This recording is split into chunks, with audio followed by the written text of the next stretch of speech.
Stolen Legacy by George James, Part 1. So-called Greek philosophy was alien to the Greeks and their conditions of life. The period of Greek philosophy, 640 through 322 BC, was a period of internal and external wars and was therefore unsuitable for producing philosophers.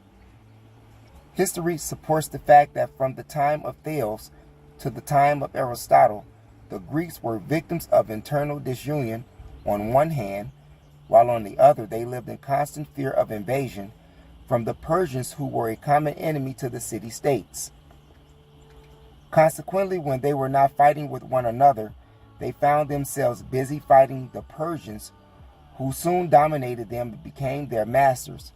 From the 6th century BC, the territory from the coast of Asia Minor to the Indus Valley became united under the single power of Persia, whose central territory, Iran, has survived a national unit to the present day.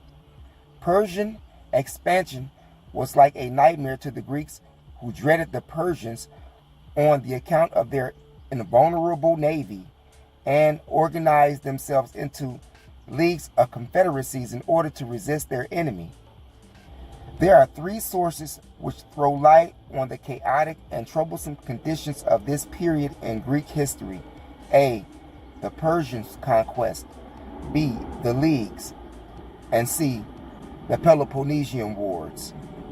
The Persian conquest, after the Persians had conquered the Ionians, possibly ancient Hittites, and made them their subjects, Polycrates, 539 through 524 BC, seized the island of Samos and made it a famous city. Between 499 and 494 BC, the Ionians revolted against the Persians, who defeated them at Lade, while Cyprus and Miletus were also captured. In the summer of 490 BC, Greeks and Persian forces met at Marathon, but after a hand-to-hand fight, both belligerents withdrew, only to prepare stronger forces in order to renew the conflict. Accordingly, after 10 years had elapsed, a Hellenic League was organized against the Persians, and the Spartan king Leonidas was sent with an army to hold the pass at Thermopylae until a fleet should win a decisive victory. Accordingly, during the month of August 481 BC, Persian ships under the command of Xerxes anchored in the Gulf of Pagasae, which the Greeks anchored Artemicism. Both sides awaited a favorable opportunity to attack. The Persians began to force the pass, while simultaneously one of their detachments was secretly aided by a Greek traitor along a steep mountain pass to the rear of the Greek position. Having been taken by surprise, the Greek guards immediately withdrew without resistance. The Spartans, who were guarding themselves at Thermopylae, were all slain and the pass captured by the Persians. Having been defeated at Thermopylae, the Greeks withdrew to Salamis, where again they encountered a naval engagement with the Persians. It was late in September 481 BC, and the result was a wanton destruction of ships on both sides, without any decisions. Both belligerents withdrew, the Persians to Thessaly and to the Greeks to Attica. With the persistent aim of freedom from Persian domination, Athens, together with the island and coast cities of the Aegean and Ionians, renewed their resistance of Persian rule. This was the Confederacy of Delos, which undertook several naval engagements, but with little or no success. In 467 BC, the Battle of Eurymedon River was fought and lost with a great number of ships. 18 years later, 449 BC, another naval engagement took place off the island of Cyprus, but again without decision, and consequently, Persian sovereignty over the Greeks remained. In the meantime, Sparta, under the terms of the Treaty of Miletus, 413 BC, obtained subsidies from Persia for naval construction on condition that she recognized Persian sovereignty over the Ionians and their allies. This was done by Sparta as a threat to the Athenian ambitions. However, it was not long after the Treaty of Miletus that the Greeks themselves submitted to the authority and dominance of the Persians. During the winter 387 through 386 BC, the individual Ionian cities seized the peace terms of the Persian king and finally accepted Persian rule. This treaty was negotiated by a Spartan envoy who was authorized by the Persian king to enforce its provisions. Apart from the resistance of a common foe, the Persians, a study of the function of the leagues, reveals the intimacy and spirit of the aggression which were characteristics of the relationship which existed between Greek city-state themselves. Accordingly, in 505 BC, the Peloponnesian states signed treaties among themselves, pledging warfare against Sparta, who had absorbed them under her influence. Meanwhile, Aristogoras revived the Ionian League 499 through 494 BC to resist Persian aggression, and friendship between Athens and Aegina was restored by the Hellenic League 481 BC, which was afterward converted into the Confederacy of Delos 478 BC, and mentioned elsewhere. In like manner, Thebes also fell in line with the general temper of the age and organized of the Boeotian League, a federation of city-states for self-protection and aggression. In 377 BC, a second Athenian confederacy was organized, but this was to frustrate the aims of the Lacedaemonians and to compel them to respect the right of the Athenians and their allies. Likewise, in 290 BC, the Achelan League, made up of the states of central Greece, gained control of Delphi and frequently violated Achaean rights in the Peloponnesians, while in 225 BC, Antigonus, Dole's son, organized another Hellenic League with the purpose of obstructing the ambitions of Sparta and her Achelan leagues. The Peloponnesian Wars, 460-445 BC and 431 through 421 BC, owing to the ambitions of Athens to dominate the Ionians and other neighboring peoples, Pericles launched a campaign of alliances and conquests extending from Thessaly to Argos and from Euboea to Naupactus, Achaea, and the chief islands of the Ionian Sea. The net results were as follows. A. Athens established alliances with Boeotia, Phocis, and Locris in spite of Sparta's opposition. B. In 456 BC, Aegina was captured and made tributary. C. In 450 BC, Athens failed in her attempt to invade Corinth. D. In 451, friendship between Athens and Sparta was restored through the instrumentality of Cimon, on the condition that the Athenian alliance with Argos was dissolved. E.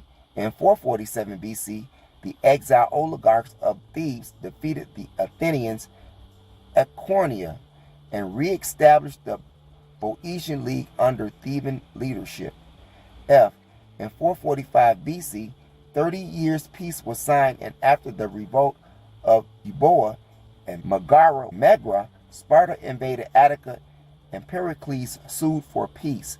Athens lost all of her continental holdings. The Second Peloponnesian War, 431 through 421 BC, like that of the first, arose through a general spirit of rebellion among the Greek city-states against Athenian imperialism, Sparta being the chief enemy. The net results were as follows. A. In 435 BC, war between Corsica and Corinth, and Corsica being aided by Athens. B. In 432 BC, 1. Athens blocked Poedia because she refused to dismantle her southern walls and dismiss her Corinthian magistrates. B. Megara was excluded from Greek markets in order to reduce her into subjection. The Peloponnesian League planned war against Athens and Boeotia. Phocis and Locris were to fight against Athens, Corsica, and a few northern states. C. In 431 BC, Thebes attacked Plateau, and while a Peloponnesian army occupied Attica, The Athenian fleet raided Peloponnesus. 2. Pericles, being unable to defend adequately, transferred the civil population every spring to the area between the walls of the Athens and the Piraeus.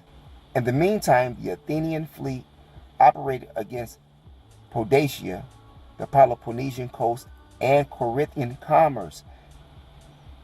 Mytilene and all the cities of Lesbos revolted. A brutal massacre of oligarchs took place at Corsica. In 425 BC, a Laconian force at Pylos was captured and a fort was established through Demosthenes and Cleon. Cythera and other nations were fortified against the Peloponnesians. Amphipolis was captured by Brasidas, a Spartan, who had instigated rebellion among the Athenian allies, and after Brasidas and Cleon had been taken in battle, Athens authorized Nicias to sue for peace. It is obvious from a study of the causes and the effects of the Peloponnesian Wars that the Greek states were envious of each other, and the desire for power and expansion led to constant aggression and warfare among themselves. The condition of constant warfare between the city-states was unfavorable for the production of philosophers. Before passing on to consider my next proposition, I would like to say that it is an accepted truth that the development of philosophical thought requires an environment which is free from disturbance and worries. The period commonly assigned to Greek philosophy, Thales and Aristotle, was exactly the opposite to one of peace and tranquility, and therefore it could not be expected to produce philosophy. The obstacles against the origin and the development of Greek philosophy were not only the frequency of civil wars and the constant defense against Persian aggression, but also the threat of extermination from the Athenian government, its worst enemy. D. Philosophy requires a suitable environment. I must now add the following quotation, which depicts this period. For although the natural ills that beset mankind are many, we ourselves have added to them by wars and civil strife against one another, so that some have been unjustly put to death in their own cities, others driven into exile with their wives and children, and many have been compelled for the sake of their daily bread to die fighting against their own people for the sake of the enemies. The Egyptian theory of salvation became the purpose of Greek philosophy. The earliest theory of salvation is the Egyptian theory.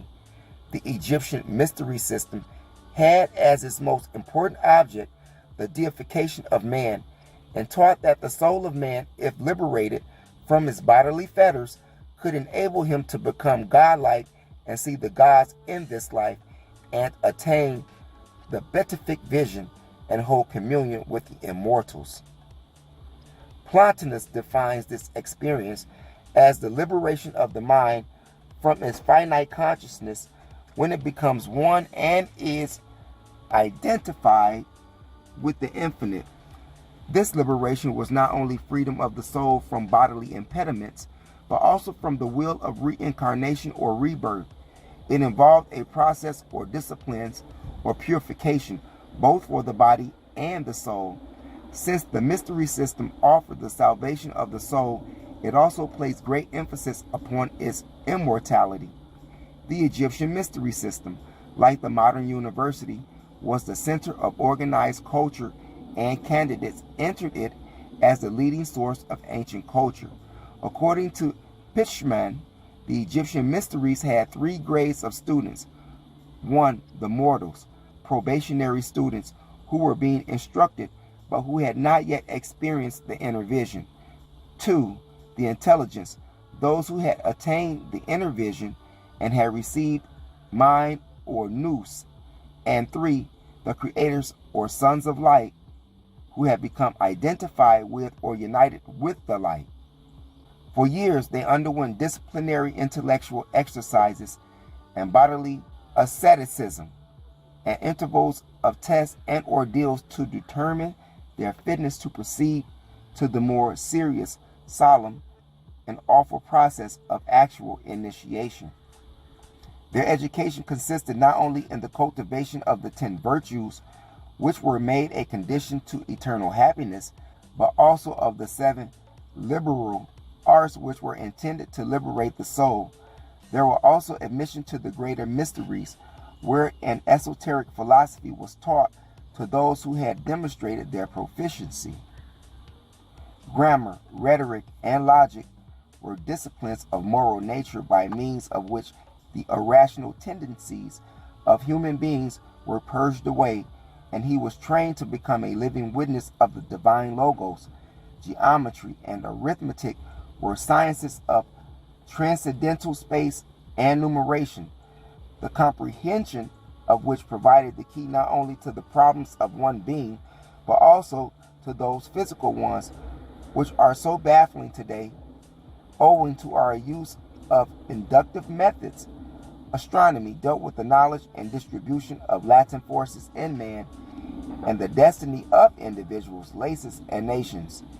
Music or harmony meant the living practice of philosophy, the adjustment of human life into harmony with God until the personal soul become identified with God when it would hear and participate in the music of the spheres. It was therapeutic and was used by the Egyptian priests in the cure of diseases. Such was the Egyptian theory of salvation, through which the individual was trained to become God-like while on earth and at the same time qualified for everlasting happiness. This was accomplished through the efforts of the individual, through the cultivation of the arts and sciences on the one hand, and a life of virtue on the other. There was no mediator between man and his salvation, as we find in the Christian theory. Reference will again be made to these subjects as part of the curriculum of the Egyptian mystery system. Now that we have outlined the Egyptian theory of salvation and its purpose, let us examine Greek philosophy and its purpose in order to discover there is an agreement between the two systems or not. 2. Circumstances of identity between the Egyptian and Greek systems. The indictment and persecution of Greek philosophers is a circumstance which is familiar to us all. Several philosophers, one after another, were indicted by the Athenian government on the common charge of introducing strange divinities. Anaxagoras, Socrates, and Aristotle received similar indictments for a similar offense. The most famous of these was that against Socrates, which reads as follows. Socrates commits a crime by not believing in the gods of the city, and by introducing other new divinities. He also commits a crime by corrupting the youth. Now, in order to find out what these new divinities were, we must go back to the popular opinion which Aristophanes, 423 BC, in the clouds aroused against him. It runs as follows. Socrates is an evildoer who busies himself with investigating things beneath the earth and in the sky, and who makes the worse appear the better reason, and who teaches others the same things. It is clear then that Socrates offended the Athenian government simply because he pursued the study of astronomy and probably that of geology, and that the other philosophers were persecuted for the same reason. But the study of science was a required condition to membership in the Egyptian mystery system, and its purpose was the liberation of the soul from the 10 bodily fetters. And if the Greek philosophers studied the sciences, then they were fulfilling a required condition to membership in the Egyptian mystery system and its purpose, either through direct contact with Egypt or its schools or lodges outside its territory. A life of virtue was a condition required by Egyptian mysteries and elsewhere mentioned. The virtues were not mere abstractions or ethical sentiments, but were moral positive valors and virility of the soul. Temperance meant complete control of the passional nature. Fortitude meant such courage as would not allow adversity to turn us away from our goal. Prudence meant the deep insight that befits the faculty of seership. Justice meant the unswerving righteousness of thought and action. Furthermore, when we compare the two ethical systems, we discover that the greater includes the less, and that it is also suggests the origin of the latter. In the Egyptian mystery, the neophyte was required to manifest the following soul attributes: 1. Control of thought, and 2. Control of action, the combination of which Plato called justice, and 3. Steadfastness of purpose, which was equivalent to fortitude. 4. Identify with spiritual life or the higher ideals, which was equivalent to temperance, an attribute attained when the individual had gained conquest over passional nature. 5. Evidence of having a mission in life. And 6. Evidence of a call to spiritual orders or the priesthood in the mysteries, the combination of which was equivalent to prudence or a deep insight and graveness that befitted the faculty of seership. Other requirements in the ethical system of the Egyptian mystery systems were freedom from resentment when under the experience of persecution and wrong. This was known as courage. 8. Confidence in the power of the master as teacher. And 9. Confidence in one's own ability to learn, both attributes being known as fidelity. 10. Readiness or preparedness for initiation. There has always been this principle of the ancient mysteries of Egypt. When the pupil is ready, the master will appear. This was equivalent to a condition of efficiency at all times, for less than this pointed to a weakness. It is now quite clear that Plato drew the 4 cardinal virtues from the Egyptian 10, also that Greek philosophy is the offspring of the Egyptian mystery system. C. There was a grand lodge in Egypt which had associated schools and lodges in the ancient world. There were many mystery schools, or what we would commonly call lodges, in Greece and other lands outside of Egypt, whose work was carried on according to the Osirica, the Grand Lodge of Egypt. Such schools have frequently been referred to as private or philosophical mysteries, and their founders were initiates of the Egyptian mysteries. The Ionian Temple at Didyma, the Lodge of Euclid at Megara, the Lodge of Pythagoras at Crotona, and the Euclid and the Orphic Temple at Delphi, with the schools of Plato and Aristotle. Consequently, we make a mistake when we suppose that the so-called Greek philosophers formulated new doctrines of their own, for their philosophy had been handed down by the great Egyptian hierophants through the mysteries. In addition to the control of the mysteries, the Grand Lodge permitted an exchange of visits between the various lodges in order to ensure the progress of the brethren in the secret science. We are told in the Timaeus of Plato that aspirants for mystical wisdom visited Egypt for initiation and were told by the priests of Sais that you Greeks are but children in the secret doctrine, but were admitted to information enabling them to promote their spiritual advancement. Likewise, we are told by Gymblichus of a correspondence between Anebo and Porphyry, existing between the various schools or lodges of instructions in different lands, how their members visited, greeted, and assisted one another in the secret science, the more advanced being obliged to afford assistance and instruction to their brethren in the inferior orders. Having stated that the Grand Lodge of the ancient mysteries was situated in Egypt with jurisdiction over all lodges and schools of the ancient world, it now remains to show that such a Grand Lodge did actually and physically exist. In doing so, two things are necessarily: first, a description of the Egyptian temple, of which our modern mystery lodges are copies, and second, a description of the actual remains of the Grand and Sublime Lodge of ancient Egypt. C. A description of the Egyptian temple. Here I quote the two authorities of the Egyptian temple. The first, C.H. Vail on Ancient Mysteries, who says that the Egyptian temples were surrounded with pillars recording the numbers of constellations and the signs of the zodiac or the cycles of the planet, and each temple was supposed to be a microcosm or a symbol of the temple of the universe or of the starry vault called temple. The next author, Max Muller, who in his Egyptian mythology has described Egyptian temples as follows. Egyptian temples were made of stone, the outer courts of mud bricks.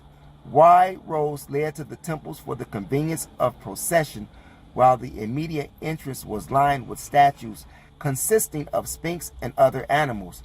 The front wall formed two high tower-like buildings called pylons, before which stood two granite obelisks. Immediately behind the pylons came a large court where the congregation assembled and watched the sacrifices. Immediately next to the hall of the congregation came the hall of the priests, and immediately following the hall of the priests came the final chamber called the Adytum, the Holy of Holies, which was entered only by the high priest. This was the place of the shrine and the abode of the god. Each temple was a reproduction of the world. The ceilings were painted to represent the sky and the stars, while the floor was green and blue like the meadows. Ceremonial cleanliness was at all times imperative, and the people before entering the temple must carefully purify themselves in a nearby stream. In later times, this became a ceremony of sprinkling with holy water before entrance into the temple. It is clear from the foregoing description that not only the modern Masonic lodges are copies of the Egyptian temple, but also the ancient ones, for there is complete identity in their internal decoration. But the minor or lower lodges, including those outside of Egypt, must have had a governing body. And so now I proceed to quote C.H. Vail, who in his Ancient Mystery, pages 182 and 183, describes fully the location and remains of the famous Grand Lodge of Luxor as follows. The location of the Masonic Grand Lodge of Antiquity, at a short distance from Dandara, now called Upper Egypt, is the most extraordinary group of architectural ruins presented in any part of the world, known as the temples of the ancient city of Thebes. Thebes, in its prime, occupied a large area on both sides of the Nile. This city was the center of a great commercial nation of Upper Egypt ages before Memphis was the capital of the second nation in Lower Egypt.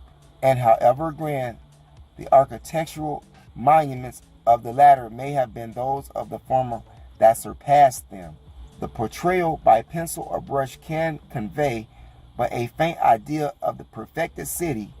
As the city stands today, it is like a city of giants who, after a long conflict, have been destroyed, leaving the ruins of their various temples as the only proof of their existence. The Temple of Luxor stands on a raised platform of brickwork covering more than 2,000 feet in length and 1,000 feet in breadth. It is the one that interests the members of all ancient orders, especially so all the members of those orders that worship at the shrine of the secret fire, more than perhaps any other, and stands on the eastern bank of the Nile. It is in a very ruined state, but records say the stupendous scale of its proportions almost takes away the sense of its incompleteness. Up to about a quarter of a century ago, the greater part of its columns and the interior and outer walls had been removed after falling for use elsewhere. The temple was founded by the pharaoh Amenhotep III, who constructed the southern part, including the heaven colonnade overlooking the river, but destruction unfortunately conceals this fact. The chief entrance to the temple looked to the east, while the holy chambers at the upper end of the plain approached the Nile. As mighty as the temple of Luxor was, it was exceeded in magnitude and grandeur by that of Karnak. The distance between these two great structures was 1.5 miles. Along with this avenue was a double row of sphinx, placed 12 feet apart, and the width of the avenue was 60 feet. When in perfect state, this avenue presented the most extraordinary interest that the world has ever seen. If we had the power to picture from the field of imagination the grand processions of neophytes constantly passing through and taking part in the ceremonies of initiation, we would be powerless to produce the grandeur of these surroundings and the imposing sight of color and magnificent trappings of those who took part. Neither can we produce the music that kept the vast number of people in steady marching order. Crude it may have been to the cultivated ear in the 20th century, but could not the palpitating strain sung by massing voices on the lapse of time, whose history launches by the profoundest aspirations of the human heart, like the trend of a mighty river, because the grand currents of the universal law, imparting the desire to that shadowy past, as it steps forth from the pages of history, dim with age. Egypt must have been, when these temples were built, a martial nation, for records of her warlike deeds are perpetuated in deeply engraved tablets, which even now excite the admiration of the best judgments of archaeological remains. She was also a highly civilized nation, and of a nature that could bear the expenditure which always attends the culture of the arts. She surpassed, in her astonishing architecture, all other nations that have existed upon the earth. I am fully convinced by the references and quotations that an Egyptian Grand Lodge of ancient mystery systems actually existed some 5,000 years ago or more on the banks of the Nile in the city of Thebes, and that it was the only Grand Lodge of the ancient world whose ruins have been found in Egypt, and that it was the governing body which necessarily controlled the ancient mysteries, together with the philosophical schools and minor lodges wherever they happened to have been organized. The Temple of Delphi was burnt down in 548 BC, and it was King Amasis of Egypt who rebuilt it for the brethren by donating 3 times as much as was needed, in the sum of 1,000 talents and 50,000 pounds of alum. According to the information at hand, the temple had organized its members into an amphicyonic league for protection against political and other forms of violence, but they were too poor to raise sufficient funds from the membership, and they decided upon a public contribution from the citizens of Greece. Accordingly, they wandered throughout the land soliciting aid, but failed in their efforts.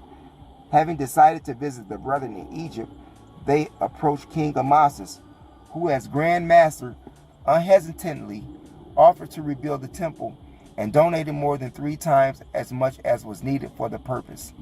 From the conquest of Egypt by Alexander the Great, the Greeks, who were always attracted by the mystery worships of the Nile land, began to imitate the Egyptian religion in its entirety, and during the Roman occupation, the Egyptian religion spread not only to Italy, but throughout the Roman Empire, including Brittany. This assimilation of the Egyptian religion was confined to the gods of the Osirian cycle of the Greco-Egyptian Serapis, and aimed at a close imitation of the ancient traditions of the Nile land. Owing to the splendor of architecture, the hieroglyphs of the temples, the obelisks and sphinx before the shrines, the linen vestments, and the shaven heads and faces of the priests, the endless and obscure ritual filled with Greeks with awe, and wonderful mysteries were consequently believed to have underlain these incomprehensibles, and the Egyptian religion stood in the way of the rising Christianity. The success of the Egyptian religion was due, no doubt, on the one hand, to its conservatism, while on the other, to the shadowy philosophical abstractions which constituted Greco-Roman religion, so that the staunch faith of the Egyptians, together with their mysterious forms of worship, led to the universal conviction among the ancients that Egypt was not only the Holy Land, but the holiest of lands or countries, and that indeed the gods dwelt there. The Nile became a center for pilgrimages in the ancient world, and the pilgrims who went there and experienced marvelous revelations and spiritual blessings which it afforded them returned home with the conviction that the Nile was the home of the most profound religious knowledge. The Greeks failed to imitate Egyptian conservatism, and not only in Egyptian cities with large Greek population, but in Europe. Egyptian divinities were corrupted with Greek and Asiatic names and mythologies, and reduced to vague pantheistic personalities so that Isis and Osiris had retained very little of their Egyptian origin. During the first 4 centuries of the Christian era, the religion of Egypt continued unabated and uninterrupted, but after the Edict of Theodosius at the end of the 4th century AD, ordering the close of Egyptian temples, Christianity began to spread more rapidly, and both the religion of Egypt and that of Greece began to die. In the island of Philae, in the first cataract of the Nile, however, the Egyptian religion was continued by its inhabitants, the Blemmyans, Nobodians, who refused to accept Christianity, and the Roman government, fearing a rebellion, paid tribute to them as an appeasement. During the 6th century AD, however, Justinian issued a second edict which suppressed this remnant of Egyptian worshippers and propagated Christianity among the Nubians. With the death of the last priest who could read and interpret the writings of the words of the gods, the hieroglyphs, the Egyptian faith sank into oblivion. It was only in popular magic that some practices lingered on as traces of a faith that became a universal religion, or the survival of a statue of Isis and Horus were regarded as the Madonna and Child. A sentiment of admiration and awe for this strangest of all religions still survive, but the information from the classical writers concerning this faith has been incomplete. Napoleon's invasion of Egypt brought a revival of interest from the West to decipher her inscriptions and papyri with a view to an understanding and appreciation of this most ancient of civilizations. We learn the following facts from the above quotations. The Egyptian mysteries have become the ancient world religion, spreading throughout the Roman Empire and including Italy, Greece, Asia Minor, and various parts of Europe, including Brittany. This continued under different names long after Justinian's edict of toleration granted to the Christians. Egypt was a holy land of the ancient world, that pilgrimages were made to that land because of the marvelous revelations and spiritual blessings which it afforded to ancient peoples, and because of the universal conviction among the ancients that Egypt was the land of the god. The edicts of Theodosius in the 4th century AD and that of Justinian in the 6th century AD abolished alike not only the mystery systems of Egypt, but also its philosophical schools located in Greece and elsewhere outside Egypt. The abolition of the Egyptian mysteries was to create an opportunity for the adoption of Christianity. This was the problem. The Roman government felt that Egypt was now conquered in arms and reduced to her knees, but in order to make the conquest complete, it would be necessary to abolish the mysteries which still controlled the religious minds of the ancient world. There must be a new religion to take the place of the Egyptian religion. This new religion, which should take place of the mysteries, must now be equally powerful and universal, and consequently everything possible must be done in order to promote its interests. This explains the rapid growth of Christianity following Justinian's edict of toleration. Since the edicts of Theodosius and Justinian abolished both the mysteries of Egypt and the schools of Greek philosophy alike, it shows that the nature of the Egyptian mysteries and Greek philosophies was identical, and that the Greek philosophy grew out of the Egyptian mysteries. How the African continent gave its culture to the Western world? As mentioned elsewhere, the Egyptian mysteries and the philosophical schools of Greece were closed by the edicts of Theodosius in the 4th century and that of Justinian in the 6th century, and as a consequence, intellectual darkness spread over Christian Europe and Greco-Roman world for 10 centuries, during which time knowledge had disappeared. As stated elsewhere, the Greeks showed no creative powers and were unable to improve upon the knowledge which they had received from the Egyptians.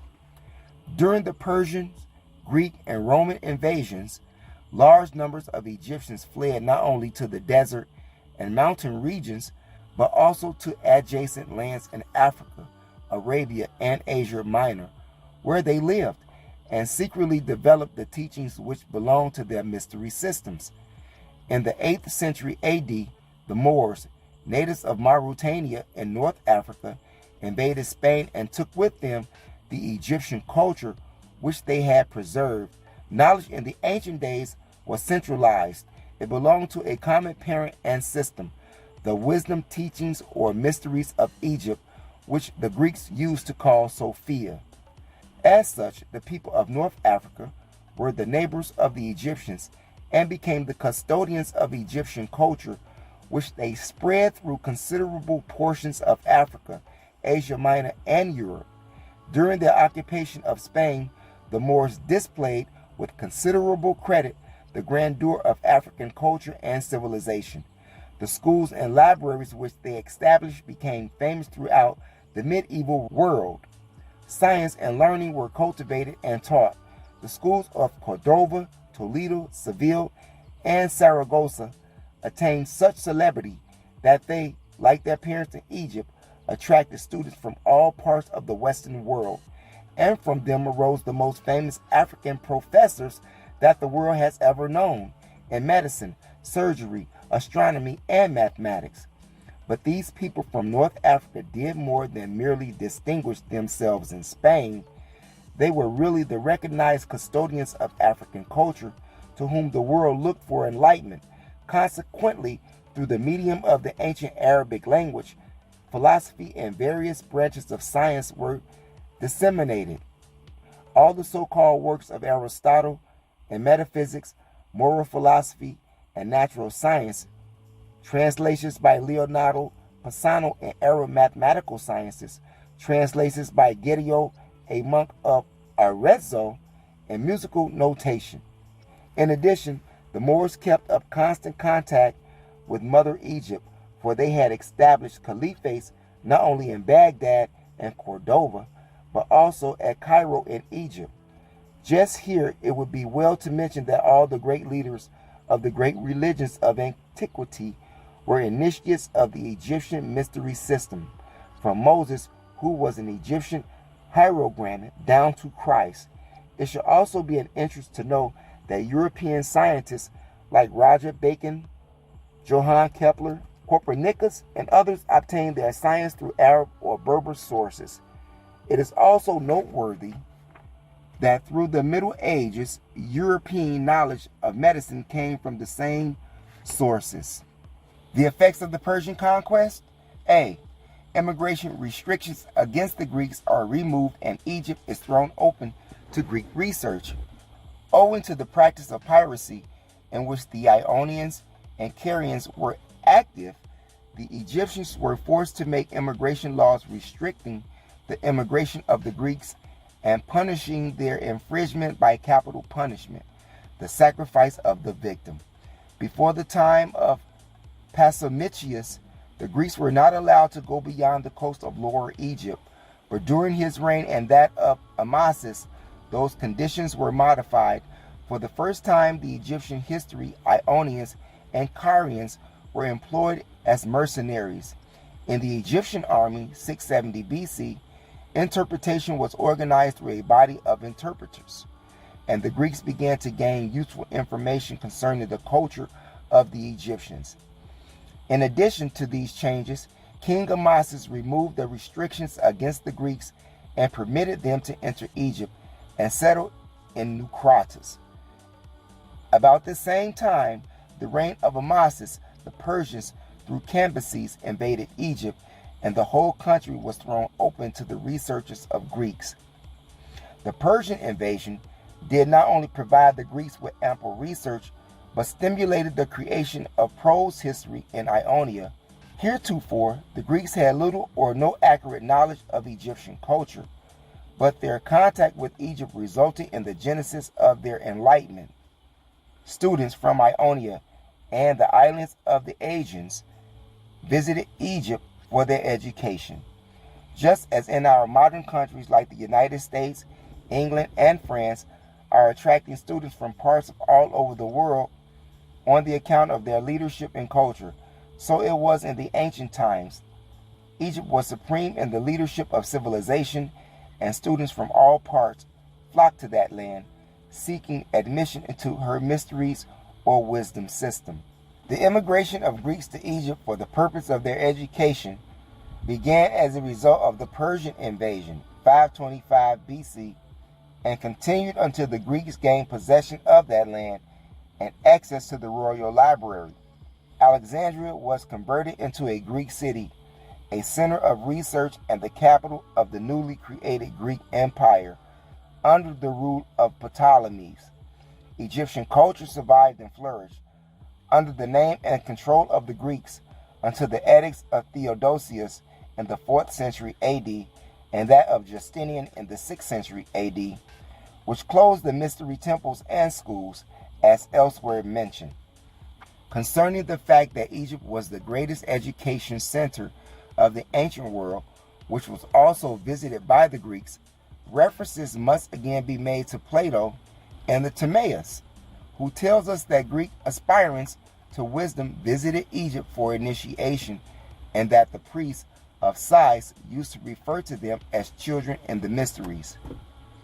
As regards to the visits of Greek students to Egypt for the purpose of their education, the following are mentioned simply to establish the fact that Egypt was regarded as the educational center of the ancient world, and like that of the Jews, the Greeks also visited Egypt and received their education. It is said that during the reign of King Amasis, Thales, who is said to have been born about 585 BC, visited Egypt and was initiated by the Egyptian priests into the mystery system and science of Egyptians. We are also told that during his residence in Egypt, he learned astronomy, land surveying, mensuration, engineering, and Egyptian theology. It is said that Pythagoras, a native of Samos, traveled frequently to Egypt for the purpose of his education. Like every aspirant, he had to secure consent and favor of the priest, and we are informed by Diogenes that a friendship existed between Polycrates of Samos and Amasis, king of Egypt. The Polycrates gave Pythagoras letters of introduction to the king, who secured for him an introduction to the priests, first to the priest of Heliopolis, then to the priest of Memphis, and lastly to the priest of Thebes, to each of whom Pythagoras gave a silver goblet. We are also further informed through Herodotus, John Blanc, and Pliny that after severe trials, including circumcision, had been imposed upon them by the Egyptian priests, he was finally initiated into all their secrets. That he learned the doctrine of metaphysics, of which there were no trace before in the Greek religion. That his knowledge of medicine and strict system of dietetic rules distinguished him as a product of Egypt, where medicine had attained its highest perfection, and that his attainments in geometry corresponded with the ascertained fact that Egypt was the birthplace of that science.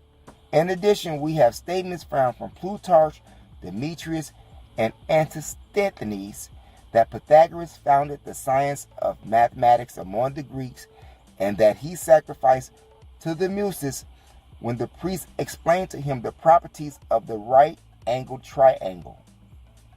Accordingly to Diogenes Laertius and Herodotus, Democritus is said to have been born about 400 BC and to have been a native of Abdera in Miletus.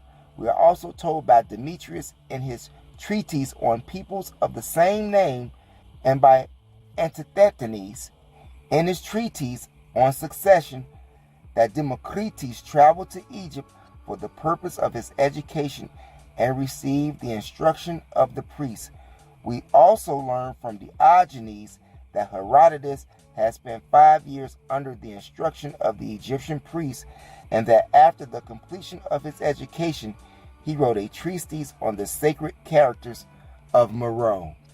In this respect, we further learn from the origin that the circumcision was compulsory, and of the necessary conditions of the initiation to a knowledge of the hieroglyphs and sciences of Egyptians, and it is obvious that Democritus, in order to obtain such knowledge, must have submitted also to that rite. Concerning Plato's travels, We are told by Herodotus that at the age of 28, Plato visited Euclid at Megara in company with other pupils of Socrates, and that for the next 10 years he visited Cyrene, Italy, and finally Egypt, where he received instruction from the Egyptian priests. With regards to Socrates and Aristotle and the majority of the pre-Socratic philosophers, history seems to be silent on the question of their traveling to Egypt, like the few other students here mentioned. For the purpose of their education, it is enough to say that in this case, the exceptions have proved the rule, that all students who had the means went to Egypt to complete their education. The fact that history fails to supply a fuller account of this type of immigration might be due to some or all of the following reasons. The immigration laws against the Greeks grew up to the time of King Amasis and the Persian invasion. Prose history was underdeveloped among the Greeks during the period of their educational immigration to Egypt. Greek authorities persecuted and drove students of philosophy into hiding, and consequently, students of the mystery systems concealed their movements. Let us remember that Anaxagoras was indicted and imprisoned, that he escaped and fled to his home in Ionia, that Socrates was indicted, imprisoned, and condemned to death, and that both Plato and Aristotle fled from Athens under great suspicion. The effects of the conquest of Egypt by Alexander the Great, the Royal Library and Museum together with temples and other libraries are looted.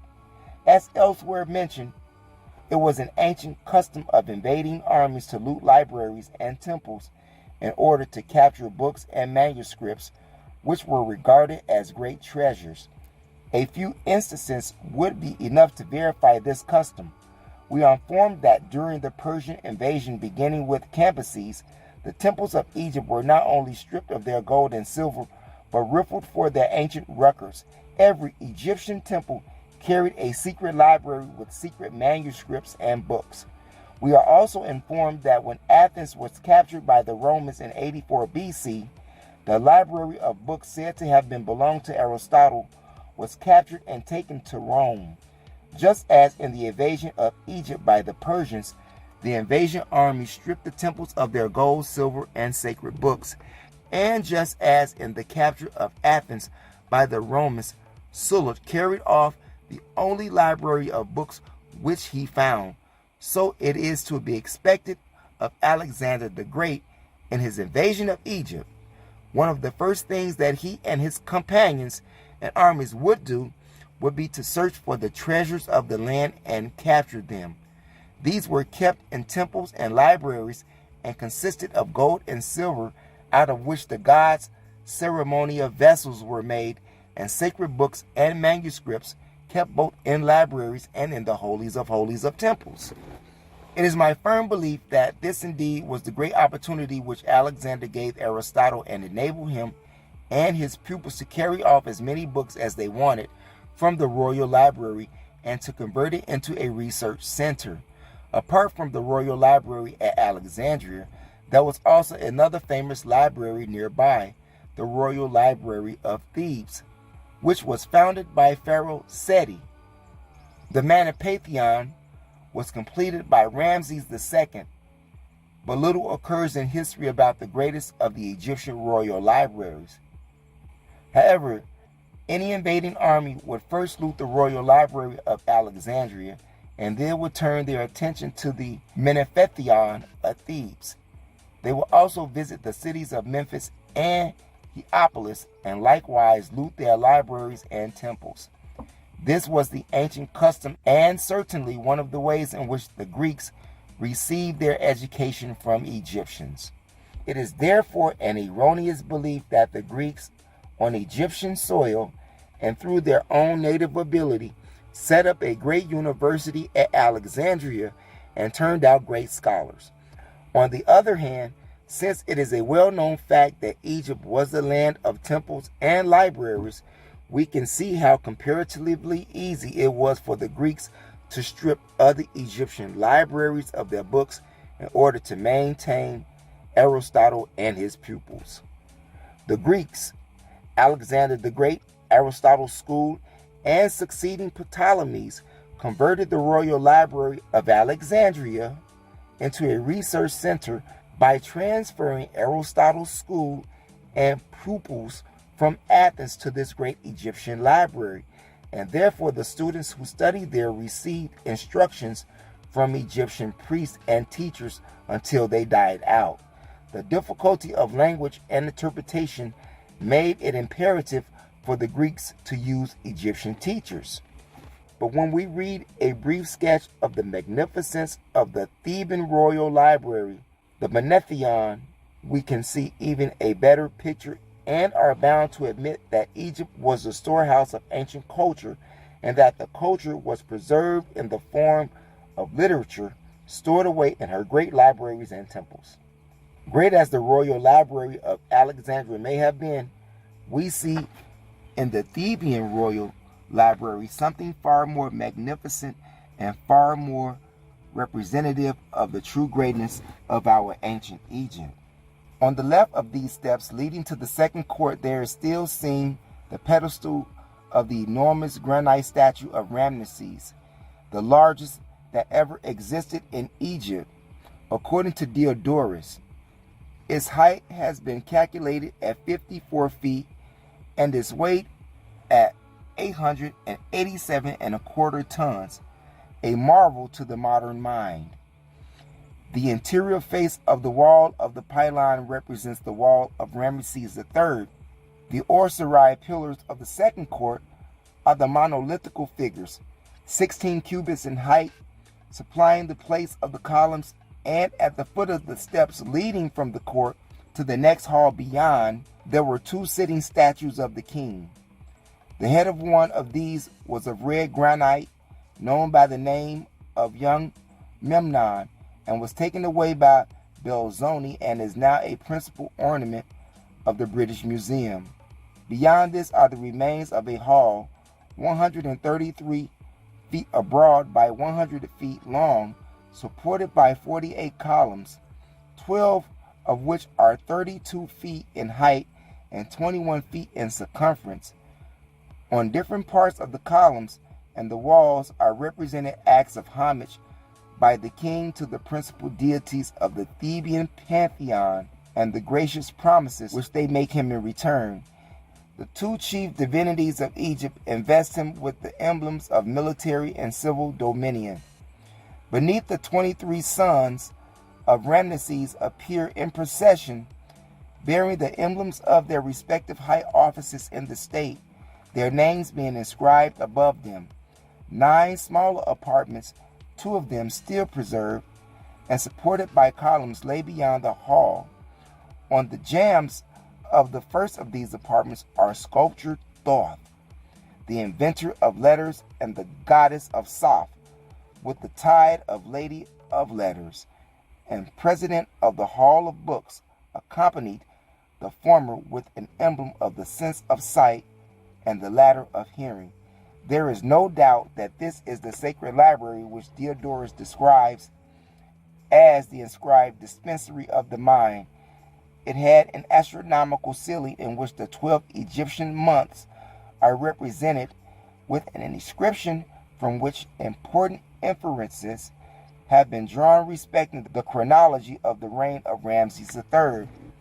On the wall is a procession of priests carrying the sacred arts, and in the next apartment, the last that now remains, the king is presenting offerings to the various divinities.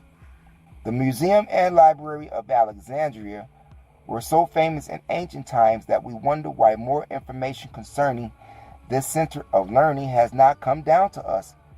A few references to authoritative sources might no doubt help to enlighten us on this matter. After the death of Alexander the Great in 332 BC, his vast empire was divided among his generals, and that Alexandria, the new Egyptian capital, fell to Ptolemy.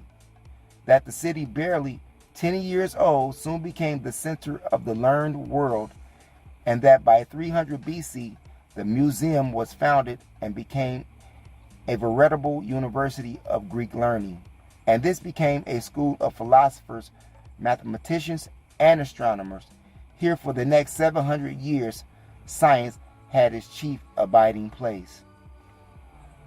Here, however, it should be remembered that the above statement of Sedgwick and Tyler is misleading, since the Greeks did not carry a civilization of their own to Egypt, but on the contrary found a very highly developed Egyptian culture, the survival of which was maintained by the use of Egyptian priests and scholars as teachers. A military policy of the Greeks to commandeer information from the Egyptians was put into operation. One of the military policies adopted by the Greek military authorities at Alexandria was the issue of commands to the leading Egyptian priests for information concerning the Egyptian history, philosophy, and religion. As a custom, this is no less ancient than the modern, since it has a custom in modern times for victorious armies to confer with the men of science of an invaded country in order to discover whether or not there is anything new in the field of science which they might possess. We rockin' more powers. Up jumps the boogie to the bang bang boogie. Up jumps the boogie to the bang bang boogie. We rockin' more powers. We rockin' more powers. More powers. More powers. More powers. More powers. More powers.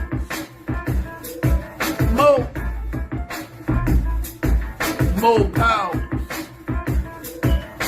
Up jumps the boogie to the bang bang boogie. I cut off your head, nigga.